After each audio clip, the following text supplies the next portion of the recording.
ভাৰতক বিশ্বৰ বুকুত শীৰ্ষত প্ৰতিষ্ঠা কৰাৰ ক্ষেত্ৰত Dr.A.P.J.Abdul Kalamৰ অৱদান আছিল অতুলনীয়। আব্দুল কালাম হিচাপে পৰিচিত আৰু সকলোৰে মাজত এই নামেৰে জনপ্ৰিয় হ'লেও তেওঁৰ প্ৰকৃত নাম আছিল আবুল পকিৰ জৈনুল আবেদিন আব্দুল কালাম। এজন বিশ্বপ্ৰসিদ্ধ বিজ্ঞানী হোৱাৰ লগতে আৰু বিশ্বৰ সৰ্ববৃহৎ গণতন্ত্ৰ ভাৰতৰ 11তম ৰাষ্ট্ৰপতি আছিল Dr.A.P.J.Abdul Kalam। মিছাইলমেন নামেৰেও জনতাৰ মাজত পৰিচিত আছিল আব্দুল কালাম। এপিজে আব্দুল কালামৰ প্ৰাৰম্ভিক জীৱন আৰু শিক্ষা। এপিজে আব্দুল কালামৰ জন্ম হৈছিল 1931 চনৰ 15 অক্টোবৰত ৰামেশ্বৰম, তামিলনাডু।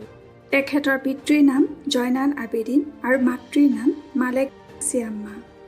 এক বৰ্ণাঢ্য জীৱনৰ গৰাকী হ'লেও আব্দুল কালামে বহু সমস্যাৰ মাজত শৈশৱ অতিবাহিত কৰিছিল। আব্দুল কালামৰ পিতৃ জয়নাল আবেদিনে নাৱৰ ব্যৱসায় কৰিছিল।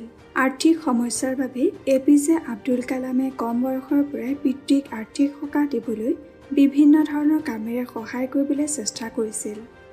এপিজে আব্দুল কালামে সেই সময়ত বাতৰি কাকত বিক্ৰী কৰা কাম কৰিব লৈছিল। যদিও আৰ্থিক সমস্যা আছিল, তথাপিও কালামৰ পৰিয়ালৰ মাজত সততা, সৰলতা, মানৱতা, সকলো ধৰ্মৰ লোককে সমানভাৱে চোৱা আদি দিশসমূহত অধিক গুৰুত্ব দিয়া হৈছিল। নৈতিক শিক্ষাৰে পৰিপুষ্ট কৰি জয়নাল আবেদিন আৰু আসিয়া আম্মাই 5জন ল'ৰা-ছোৱালীক ডাঙৰ দীঘল কৰিছিল। শৈশৱৰ পৰাই পঢ়া শুনাৰ প্ৰতি আগ্ৰহী আছিল এপিজে আব্দুল কালাম। তেওঁ ৰামেশ্বৰম প্ৰাথমিক বিদ্যালয়ত প্ৰাথমিক শিক্ষা গ্ৰহণ কৰাৰ পিছত ৰামনাথপুৰত প্ৰাথমিক শিক্ষা গ্ৰহণ কৰিছিল। ইয়াৰ পৰৱৰ্তী সময়ত 1954 চনত পদাৰ্থ বিজ্ঞানত সন্মানসহ স্নাতক ডিগ্ৰী লাভ কৰিছিল তিৰুবিন্নাপল্লীৰ ছেইণ্ট জোচেফ কলেজৰ পৰা। তাৰ পিছত এৰোস্পেচ ইঞ্জিনিয়াৰিঙত স্নাতকোত্তৰ ডিগ্ৰী লাভ কৰিছিল মাদ্ৰাজ ইনষ্টিটিউট অৱ টেকন'লজিৰ পৰা। গুৰুত্বপূৰ্ণ কথা যে মাদ্ৰাজ ইনষ্টিটিউট অৱ টেকন'লজিত নামভৰ্তি কৰিবলৈ সেই সময়ত আব্দুল কালামৰ যথাযথ পইচাৰ অভাৱ হৈছিল, যাৰ বাবে ভনীয়েক জৌহৰাই নিজৰ হাতৰ কাণৰ সোণৰ গহনা কেইপদমান বন্ধকত থৈ নাটনি হোৱা টকাকেইটা যোগাৰ কৰিছিল। কৰ্মজীৱন আৰু কৃতিত্ব। আনুষ্ঠানিক শিক্ষা শেষ কৰাৰ পিছত আব্দুল কালামে প্ৰথম কৰ্মজীৱন আৰম্ভ কৰিছিল 250 টকাকে দৰমহাৰে দিল্লীৰ প্ৰতিৰক্ষা মন্ত্ৰালয়ত জ্যেষ্ঠ বিজ্ঞানীৰ সহায়ক ৰূপে। ইয়াৰ পৰৱৰ্তী সময়ত এপিজে আব্দুল কালামে বাংগালোৰৰ DRDOৰ এৰোনটিকেল ডেভেলপমেণ্ট এষ্টাব্লিছমেণ্টত মুখ্য বিজ্ঞানী হিচাপে কাৰ্যনিৰ্বাহ কৰিছিল। মুখ্য বিজ্ঞানী হিচাপে কাৰ্যনিৰ্বাহ কৰি থকাৰ সময়ত এপিজে আব্দুল কালাম সম্পূৰ্ণ দেশীয় প্ৰযুক্তিৰ দ্বাৰা এখন হভাৰক্ৰাফ্ট নিৰ্মাণ কৰিছিল আৰু এই হভাৰক্ৰাফ্টখনৰ নাম দিয়া হৈছিল নন্দী। 1969 চনত আব্দুল কালামে ইছৰোত যোগদান কৰে। ইছৰোত যোগদান কৰাৰ পৰৱৰ্তী সময়ত দেশীয় প্ৰযুক্তিৰে নিৰ্মাণ হ'ব লগা ৰকেট ছেটেলাইট লঞ্চ ভেহিকেল 3ৰ প্ৰকল্প নিৰ্দেশক হিচাপে নিযুক্তি লাভ কৰিছিল। গুৰুত্বপূৰ্ণ কথা যে ভাৰতীয় কৃত্ৰিম উপগ্ৰহ ৰোহিণী কক্ষপথত সংস্থাপিত কৰিছিল ছেটেলাইট লঞ্চ ভেহিকেল 3 ৰকেটেই। 1970 চনত এপিজে আব্দুল কালামে ছেটেলাইট লঞ্চ ভেহিকেলৰ ৰকেট প্ৰযুক্তিৰ দ্বাৰা বেলিষ্টিক মিছাইল নিৰ্মাণৰ 2টা প্ৰজেক্ট লাভ কৰিছিল। এই প্ৰজেক্ট দুটাৰ নাম আছিল project devil and project valiant.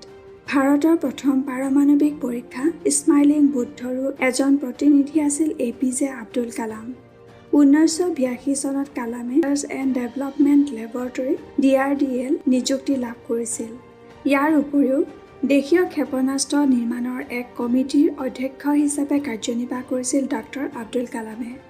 1985 চনৰ 16 ছেপ্টেম্বৰত প্ৰথম ভাৰতৰ কৃত্ৰিম উপগ্ৰহ ত্ৰিশূল উৎক্ষেপণ কৰা হয় কালামৰ পৃষ্ঠপোষকতাত। অন্যহাতে 1988 চনৰ 25 ফেব্ৰুৱাৰীত আব্দুল কালামৰ নেতৃত্বত পৃথিৱী উৎক্ষেপণ কৰা হয়। পৃথিৱী হ'ল পাৰমাণৱিক ক্ষমতাসম্পন্ন মিছাইল। পৃথিৱী উৎক্ষেপণৰ পৰৱৰ্তী সময়ত 1989 22 মে'ত কালাম ডাঙৰীয়াৰ নেতৃত্বত ভাৰতে উৎক্ষেপণ কৰিলে অগ্নি মিছাইল আৰু ইয়াৰ পিছতে ক্ৰমান্বয়ে কালামৰ নেতৃত্বতে ভাৰতে উৎক্ষেপণ কৰিলে নাগ আৰু আকাশ মিছাইল।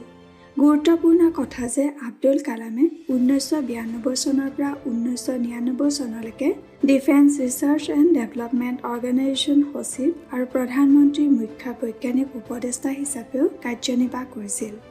এই সময়ছোৱাতে ভাৰতে পোখৰাণ-2ৰ সফল পৰীক্ষণ কৰিছিল।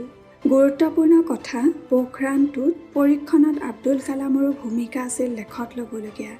বিভিন্ন ধৰণৰ বৈজ্ঞানিক চিন্তাধাৰা, মিছাইল উন্নয়ন তথা বিজ্ঞান আৰু প্ৰযুক্তিবিদ্যাৰ দ্ৰুত উন্নয়নত গুৰুত্ব আৰোপ কৰাৰ বাবেই APJ আব্দুল কালামক মিছাইলমেন বুলিও জনা যায়।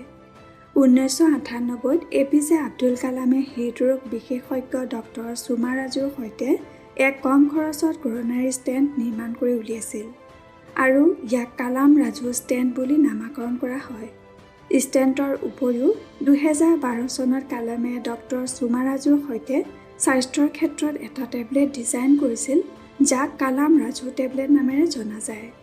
ডক্টৰ আব্দুল কালাম 1999 চনৰ পৰা 2002 চনলৈকে ভাৰত চৰকাৰৰ মুখ্য বৈজ্ঞানিক উপদেষ্টাৰ লগতে কেন্দ্ৰীয় কেবিনেটৰ চাইণ্টিফিক এডভাইজৰী কমিটিৰ চেয়াৰমেন হিচাপেও কাৰ্যনিৰ্বাহ কৰিছিল। APJ আব্দুল কালামৰ জীৱন এক প্ৰেৰণাদায়ক। APJ আব্দুল কালামৰ জীৱনত ঘটা এটা ঘটনাই তেওঁৰ জীৱনত গভীৰ প্ৰভাৱ পেলাইছিল, কাৰণ তেওঁৰ খুব হেঁপাহ আছিল পাইলট হোৱাৰ। কিন্তু তেওঁৰ এই ব্যৰ্থতাক নিজৰ অনুপ্ৰেৰণা হিচাপে আগবঢ়াই লৈ গৈছিল। এইটো আছিল 1958 চনৰ কথা। আব্দুল কালামে পাইলটৰ বাবে ভাৰতীয় বায়ু সেনাত আবেদন কৰিছিল। সেই সময়ত কেৱল 8জন পাইলটৰ বাবে 25জন প্ৰাৰ্থীয়ে পৰীক্ষাৰ আবেদনৰ বাবে সুবিধা গ্ৰহণ কৰিছিল। আব্দুল কালামে তেওঁৰ সম্পূৰ্ণ দক্ষতা আৰু পৰিশ্ৰমত আস্থা ৰাখি পৰীক্ষাত অংশ ল'লে। কিন্তু ভাগ্যত তেওঁহে এজন নিৰ্বাচিত হ'ব নোৱাৰিলে। 8জনৰ ভিতৰত তেওঁৰ স্থান আছিল 9ম আৰু এজন ছাত্ৰৰ ব্যৱধানত তেওঁ বায়ু সেনাত যোগদান কৰাৰ সুযোগ হেৰুৱাইছিল। এই বিৰাট ব্যৰ্থতা তেওঁৰ বাবে এক গভীৰ দুৰ্বল মুহূৰ্ত আছিল। কিন্তু তেওঁ এই ব্যৰ্থতাৰ মাজৰ পৰা শিক্ষা ল'লে।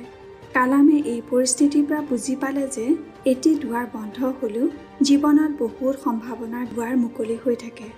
তেওঁ নিজৰ লক্ষ্য সলনি কৰি বিজ্ঞান আৰু গৱেষণাৰ দিশত মন দিলে। ইয়াৰ পিছতে তেওঁ DRDO আৰু ইছত যোগ দিয়ে আৰু ভাৰতৰ মহাকাশ আৰু ক্ষেপণাস্ত্ৰ বিজ্ঞানৰ জগতত এক নতুন যুগৰ আৰম্ভণি কৰে। এই ঘটনাই দেখুৱায় যে ব্যৰ্থতা জীৱনৰ এক অংশ। আব্দুল কালামে নিজৰ জীৱনৰ এই ব্যৰ্থতাক এক শিক্ষাৰূপে গ্ৰহণ কৰিছিল। তেওঁ ভৱিষ্যতে এক সফল বিজ্ঞানী আৰু ভাৰতৰ 11তম ৰাষ্ট্ৰপতি হোৱাৰ পথত আগবাঢ়িছিল। সাহিত্যিক অৱদান। বিজ্ঞানৰ সমান্তৰালকে দৰ্শন, ভাষা তথা সাহিত্যৰ ক্ষেত্ৰতো APJ আব্দুল কালামৰ ভূমিকা গুৰুত্বপূৰ্ণ আছিল। তেওঁ ৰচনা কৰিছিল 18খনকৈ কিতাপ। গুৰুত্বপূৰ্ণ কথা যে তামিল ভাষাত আব্দুল কালামে বহুকেইটা কবিতা ৰচনা কৰিছিল আৰু এই কবিতাসমূহৰ ভিতৰতে 17টা কবিতা ইংৰাজীলৈ অনুবাদ কৰি 1954 চনত মাই জাৰ্নি নামেৰে কবিতা সংকলনখন প্ৰকাশ কৰি উলিয়াইছিল। তেওঁৰ প্ৰকাশিত ইংৰাজী গ্ৰন্থকেইখনৰ নাম হ'ল India 2020, a vision for the new millennium, wings of fire, an autobiography, ignited minds, unleashing the power within India, you were born to blossom, indomitable spirit, turning points, a journey through challenges, advantage India, from challenge to opportunity আদি প্ৰধান।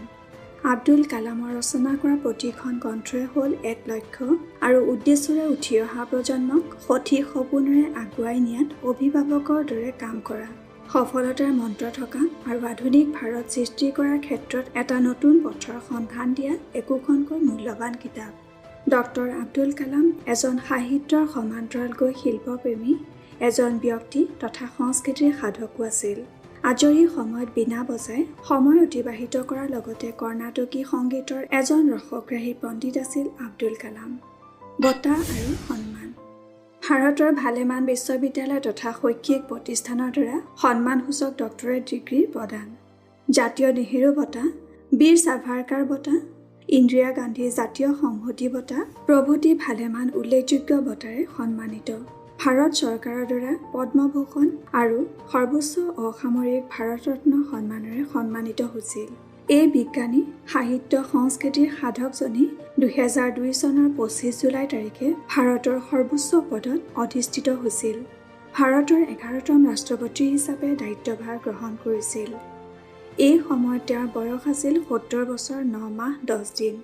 ৰাষ্ট্ৰপতি হিচাপে তেওঁ দায়িত্ব পালন কৰাৰ সময়ত দেশৰ সামৰিক আৰু অৰ্থনৈতিক আত্মনিৰ্ভৰশীলতাৰ ওপৰত অধিক গুৰুত্ব দিয়াৰ লগতে সীমান্তৰ সিপাৰৰ পৰা হোৱা সন্ত্ৰাসবাদ বন্ধ কৰাৰ ওপৰতো গুৰুত্ব আৰোপ কৰিছিল। ইয়াৰ উপৰিও তেওঁ বিশেষভাৱে গুৰুত্ব আৰোপ কৰিছিল দেশৰ পৰা দৰিদ্ৰতা দূৰ কৰা, নিবনুৱা সমস্যা দূৰ কৰা, ৰাষ্ট্ৰীয় নিৰাপত্তা নিশ্চিত কৰা আদিৰ ওপৰত। 2002 চনৰ 25 জুলাইৰ পৰা 2007 চনৰ 25 জুলাইলৈকে APJ আব্দুল কালাম ভাৰতবৰ্ষৰ ৰাষ্ট্ৰপতি পদত অধিষ্ঠিত হৈ আছিল। যুৱ প্ৰজন্মৰ মাজত APJ আব্দুল কালাম জনপ্ৰিয় আছিল। তেওঁৰ বক্তৃতা আৰু আলোচনাসমূহে যুৱ প্ৰজন্মৰ মাজত সমাদৰ লাভ কৰিছিল। জীৱিত কালত আব্দুল কালামে কোৱা প্ৰতিটো কথাই হ'ল বৰ্তমান প্ৰজন্মৰ বাবে পথ প্ৰদৰ্শক স্বৰূপ। আব্দুল কালামে মই কি দিব পাৰোঁ নামেৰে এক আন্দোলনৰ সূচনা কৰিছিল 2011 চনত। ইয়াৰ প্ৰধান লক্ষ্য আছিল দুৰ্নীতি নিৰ্মূলকৰণ। প্ৰতিনিয়ত ৰাইজৰ বাবে উৎসৰ্গিত ডক্টৰ আব্দুল কালামে শ্বিলঙৰ IIMত তেওঁ লাইভেবল প্লেনেট আৰ্থৰ ওপৰত বক্তৃতা দি থাকোঁতে অসুস্থ হয় আৰু তাতে 2015 চনৰ 27 জানুৱাৰীত মৃত্যুৰ সাৱটি লয়। প্ৰবল ইচ্ছাশক্তি, আত্মবিশ্বাস আৰু উচ্চাকাংক্ষাৰ জৰিয়তে জীৱনত সফলতা লাভ কৰিছিল আব্দুল কালামে। ডক্টৰ আব্দুল কালাম আছিল এজন আশাবাদী মনৰ ব্যক্তি। কোনো ধৰণৰ নিৰাশাত ঠাই ল'বলৈ নিদিয়াকৈ জীৱনৰ কোনো ঘাত প্ৰতিঘাতসমূহক গুৰুত্ব নিদি দেশ মাতৃৰ প্ৰগতিৰ হকে জীৱন উৎসৰ্গা কৰা আব্দুল কালাম হ'ল প্ৰতিজন ভাৰতীয়ৰ কাৰণে চিৰস্মৰণীয় ব্যক্তি। তেওঁ কোৱা প্ৰতিটো কথাই আছিল আশা আৰু নতুন প্ৰজন্মক অনুপ্ৰাণিত কৰিব পৰা মূল্যৱান বাণী।